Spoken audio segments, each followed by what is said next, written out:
کہا جا رہا ہے نون لیگ میں اس وقت کافی بحث ہو رہی ہے، خاص طور پہ جو مشکل فیصلے آگے لینے ہیں ان کے حوالوں سے بھی، اور یہ بھی خبر گرم ہے کہ الیکشن شاید ہو ہی نہ۔ آپ کی کیا رائے ہے اس حوالے سے؟ دیکھیں، پہلی بات تو یہ ہے کہ جو ملکی حالات ہیں، میں شاید آپ پہلے بھی مجھے کسی جگہ سنا ہوگا آپ نے، یہ میری پارٹی کی ترجمانی کرتے ہوئے نہیں، یہ پارٹی کی رائے نہیں ہے، میری ذاتی رائے ہے جو میں پارٹی کے آگے بھی رکھوں گا۔ دیکھیں، ملک اس وقت کسی قسم کے الیکشن کا متحمل نہیں ہو سکتا۔ ہاں، الیکشن آ جائیں، ہم سیاسی لوگ ہیں، صبح الیکشن آ جائے، الیکشن ہم لڑیں گے، لیکن یہ دیکھیں کہ 4 سال میں عمران خان صاحب جو کچھ اس ملک کے بارودی سرنگیں بچھا کے گئے ہیں، اس کو ٹھیک کرنے کے لیے وقت ایسا درکار ہے چاہیے کہ یہ اکتوبر ہے کہ اکتوبر تک تو آپ نے ایک کانسٹیٹیوشنل جانا ہی جانا ہے، لیکن میری ذاتی رائے ہے کہ اس کی ایمرجنسی لگا کے اگر موجودہ اسمبلی کو 1 سال کے لیے ایکسٹینڈ کر دیا جائے تو اس ملک کو اس بھنور سے اگر نکال لیا جائے تو یہ ملک اگر سلامت انشاءاللہ رہے گا، قیامت تک رہے گا، لیکن اگر یہ مشکلات سے نکل جاتا ہے تو پھر ہم ایم این اے بھی بن جائیں گے، ایم پی اے بھی بن جائیں گے، وزیر اعظم بھی بن جائیں گے، وزیر اعلیٰ بھی بن جائیں گے۔ اس وقت وزیر اعلیٰ، وزیر اعظم بننا، ایم این اے، ایم پی اے بننا زیادہ امپورٹنٹ نہیں ہے جتنا اس سب کو مل کر اس ملک کو بچانا ہے۔ دیکھیں، میں ایک کہتا ہوں کہ میں نہ مانو والی روش ہمیں چھوڑنی پڑے گی۔ وہ میں ہوں، کوئی اور ہے، ہمیں اس روش کو ترک کرنا پڑے گا۔ اچھا، ایک بات، یہ آپ کی بات آ گئی، ابھی آپ نے بات کی بارودی سرنگوں والی، اس سے مجھے پھر سلمان شہباز صاحب کی ٹویٹ نظر آ گئی جس کے اوپر لڑائیاں آپ نظر آ رہی ہیں کھل کر۔ وہ ٹویٹ انہوں نے کی کہ پچھلے 3 وزیر خزانہ جوکر تھے۔ مفتاح اسماعیل صاحب کو آپ نے دیکھا ہوگا طلعت حسین صاحب کے شو میں، انہوں نے کہا کہ بھائی مجھے کہا یہ، مجھے نہیں سمجھ آئی کیوں کہا ہے، اور انہوں نے کہا کہ باقی 2 کو بھی ایسے نہیں کہنا چاہیے تھا۔ مگر یہاں پہ بارودی سرنگیں بچھانے میں انہوں نے مفتاح اسماعیل صاحب کا بھی نام لیا ہے، سلمان شہباز صاحب نے۔ دیکھیں، پہلی بات یہ کہ ان کی پالیسیوں سے اختلاف کیا جا سکتا ہے، اور میں نے کیا، کھل کے کیا ہے۔ آپ نے مجھے، جب وہ وزیر خزانہ تھے مفتاح صاحب، تو میں نے پریس کانفرنس کی تھی۔ آج میرا وہی موقف ہے، کوئی بہتری نہیں آئی، بجلی کے بل ہوں، مہنگائی ہو، یہ ساری چیزیں ہیں، لیکن میں کہتا ہوں کہ یہ جو لفظ استعمال کیا گیا ہے، میرے لیے وہ چھوٹے بھائیوں کی طرح ہے، اور میرا ان کے لیے بڑا ایک محبت پیار کا رشتہ بھی ہے، لیکن میں ایسے الفاظ نہیں، سلمان کی بات کر رہا ہوں، لیکن بات یہ ہے کہ میں ایسے الفاظ سیاست کے اندر کوئی بھی کہے میں اس کو کنڈیم کرتا ہوں۔ میں قطعاً ایسے الفاظ، میں کہتا ہوں میرا ذاتی جو اپوننٹ ہے جس نے میرے پہ 302 کے مقدمات کروائے، جس نے اپنا میرے اوپر یہ 9C ایفیڈنٹ کا مقدمہ کروایا، جس نے 6 دہشت گردی کے مقدمات کرائے، میں نے کبھی اس کو بھی دوسرے نام سے، برے نام سے نہیں پکارا، حالانکہ لوگ یہاں پہ کوئی الفاظ واپس لینے چاہیے، اس پہ معذرت کرنی چاہیے۔ نہیں، واپس لینے والی اتنی بھی کوئی بات نہیں ہے۔ ایکچولی مفتاح صاحب نے جو غلطی کی ہے نا، وہ میں آپ کو بتانا چاہتا ہوں۔ مفتاح صاحب نے، پارٹی نے ان کو بڑی عزت دی، میں دوبارہ دہرا دیتا ہوں، پارٹی نے انہیں بورڈ آف انویسٹمنٹ کا چیئرمین بنایا، انہیں ہر عہدہ ہر وقت دیا ان کو، اور اس کے لیے وہ کوشاں بھی رہتے تھے، ہم تو کبھی کوشاں نہیں رہے کسی عہدے کے لیے، اور اس وزیر خزانہ بنایا۔ پارٹیوں میں آپ دیکھیں، وہ مشاہد اللہ سے بڑے لیڈر نہیں ہیں، وہ پرویز رشید سے بڑے لیڈر نہیں ہیں، ان دونوں سے ریزائن لیا گیا یا انہوں نے دیا، میرے جیسے بندے نے بھی ریزائن دیا، خود ہی دیا، مجھے تو کسی نے کہا بھی نہیں تھا۔ کہیں پارٹیوں میں لیے جاتے ہیں، کہیں پارٹیوں میں ریزائن دیے جاتے ہیں، تو اس میں کون سی برا منانے والی بات تھی کہ آپ چلے گئے میاں نواز شریف صاحب کی بیٹی تک، اور یہ فرمایا مفتاح صاحب نے، یہ کھل کے ذرا آپ لوگ بھی اس چیز کو بھی کنڈیمڈ کریں نا، کہ وہ کہنے لگے کہ ان کے بیٹی جو ہے میاں صاحب کی، وہ ڈار صاحب کے گھر ہے، اس لیے ڈار صاحب چاہیتے ہیں۔ خدا کا خوف کریں مفتاح صاحب،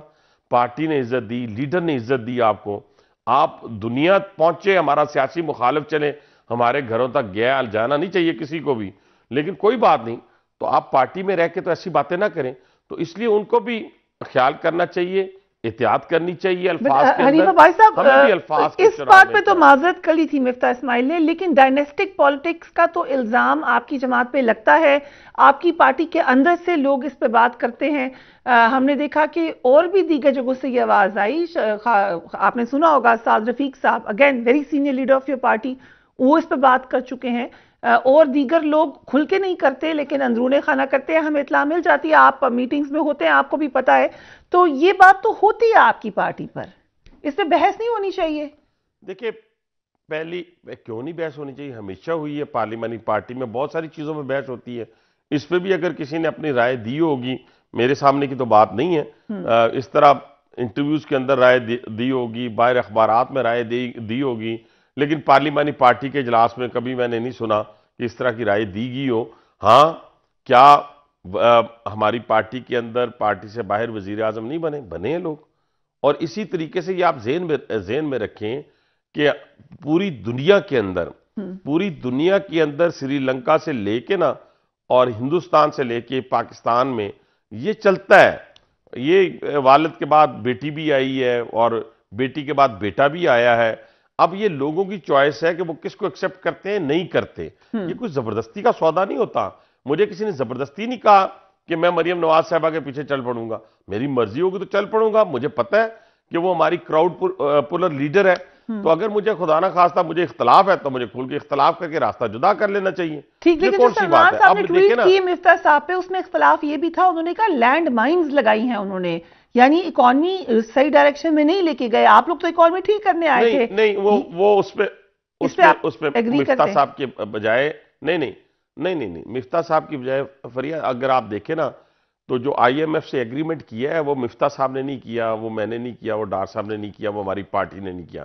وہ عمران خان کی پارٹی نے کیا ہے، اس نے ہمارے ہاتھ باؤں باندھ کر آئی ایم ایف کے حوالے کر دیے ہیں، بلکہ ہماری گردن پہ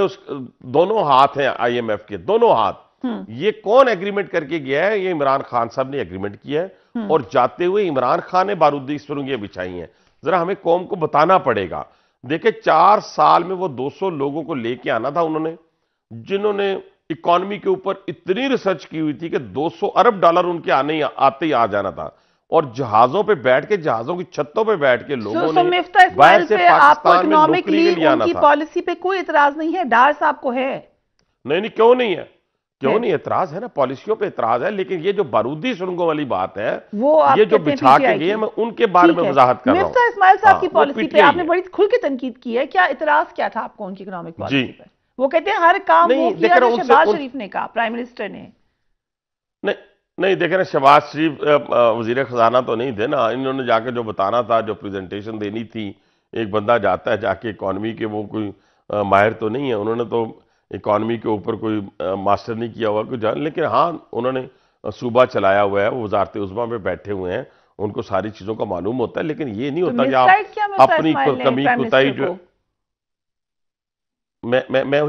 ہاں بالکل مس گائیڈ کیا ہے، بالکل میرا ایمان ہے اس کے اوپر کہ انہوں نے مس گائیڈ کیا ہے، ان میں وہ صلاحیت نہیں تھی، لیکن اب اس قصے کو ہم چھوڑ دیتے ہیں، میں کہتا ہوں مفتاح اسماعیل کو بھی چھوڑ دیتے ہیں۔ دیکھیں فریہ، ہم عمران خان کو، کیا مفتاح اسماعیل کی اب جگہ ہے پی ایم ایل این میں جتنا کھل کے انہوں نے تنقید کر دی ہے؟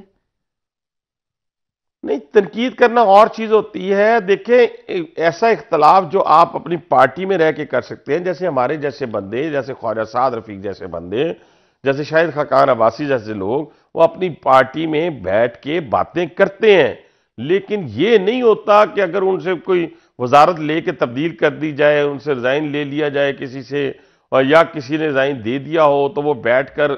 پبلکلی جا کے پارٹی کی پالیسیوں کے اوپر تنقید کریں، تو پھر اس کا حق کوئی نہیں رہتا۔ باقی ابھی آپ نے دیکھا ہوگا شاہد خاقان عباسی صاحب نے انٹرویو دیا ہے، اس سے پہلے ان کی خبریں آ رہی ہیں جس کی وہ تردید نہیں کر رہے، انہوں نے کہا ہے کہ پارٹیز کے اندر موقع نہیں مل رہا، نہیں وہ کہہ رہے ہیں کہ پارٹیز میں ہم نہیں وہ ایجنڈا دے سکتے جو ملک کو ٹھیک کرنے کا ہے، اس کے لیے ہمیں الگ فورم بنانے کی ضرورت ہے، یعنی پارٹی کے اندر آپ کی پارٹی نہیں، یہ ویسے میں نے کہیں اس کو نہیں،